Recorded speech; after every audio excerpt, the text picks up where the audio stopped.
Prawns lovers, ఇవాళ మీకు చాలా ఈజీగా అండ్ క్విక్గా అయిపోయే ప్రాన్స్ ఫ్రై ఎలా చేసుకోవాలో చూద్దాము. ఇది అన్నంలోకి, రసంలోకి, సైడ్ డిష్గా చాలా అంటే చాలా టేస్టీగా ఉంటుంది. సాంబార్లో కూడా చాలా బాగుంటుంది.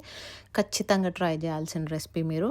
ఫస్ట్ అయితే ప్రాన్స్ని నీట్గా కడిగేసుకొని అందులో అల్లం వెల్లుల్లి పేస్ట్, ఉప్పు, పసుపు వేసుకొని బాగా మ్యారినేట్ చేసుకొని ఒక 10 నిమిషాలు పక్కన పెట్టుకోండి.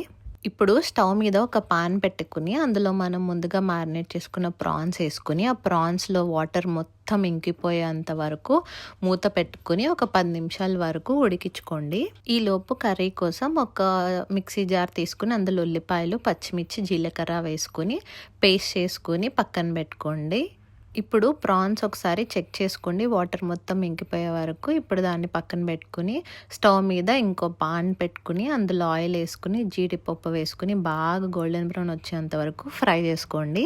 ఇప్పుడు జీడిపప్పు ఫ్రై అయ్యాక అందులో కరివేపాకు ఒక రమ్మ వేసుకుని బాగా చిటపటలాడి బాగా ఫ్రై అయ్యేంత వరకు ఫ్రై చేసుకోండి. కరివేపాకు ఫ్రై అయిన తర్వాత ముందుగా రెడీ చేసి పెట్టుకున్న ఉల్లిపాయ పేస్ట్ ఏదైతే ఉందో అది కూడా యాడ్ చేసుకుని అందులో ఉప్పు, పసుపు యాడ్ చేసుకుని బాగా ఫ్రై అవ్వనివ్వండి.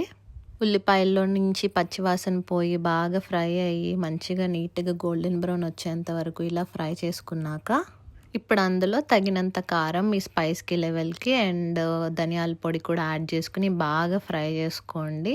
మొత్తం ఆ మసాలా అంతా గ్రేవీకి పట్టేలాగా ఫ్రై చేసుకుని ఇప్పుడు కొద్దిగా వాటర్ యాడ్ చేసుకుందాం. 2 టీ స్పూన్లు వాటర్ చాలు. యాడ్ చేసుకుని బాగా ఒకసారి మిక్స్ చేసుకుని మనం ముందుగా మ్యారినేట్ చేసి పెట్టుకున్న ప్రాన్స్ కూడా యాడ్ చేసేసుకుని బాగా మిక్స్ చేసుకోండి. ఆ గ్రేవీ, ఉల్లిపాయ గ్రేవీ మొత్తం దానికి ముక్కలు అన్నిటికీ పట్టి ఫ్రై అయ్యాక ఇప్పుడు అందులో గరం మసాలా పౌడరు, కొత్తిమీర, కరివేపాకు యాడ్ చేసుకుని మరొకసారి బాగా మిక్స్ చేసుకోండి. మంచిగా గోల్డెన్ బ్రౌన్ వచ్చి లైట్గా అట్లా బాండీకి అడిగంటుతూ ఉంటుంది కదా, అట్లా ఫ్రై చేసుకోండి. అంతే, మంచిగా ఫ్రై అయిపోయిన తర్వాత దీన్ని స్టవ్ ఆఫ్ చేసేసి సర్వ్ చేసుకోవడమే. అంతే. అసలు వేడి వేడి అన్నంలోకి రసం వేసుకుని అట్లా ఈ ప్రాన్స్ ఫ్రై వేసుకుని తింటే ఉంటుందండి. అసలు అబ్బో మామూలుగా ఉండదు, అద్భుతం. అంతే మరి. బాయ్.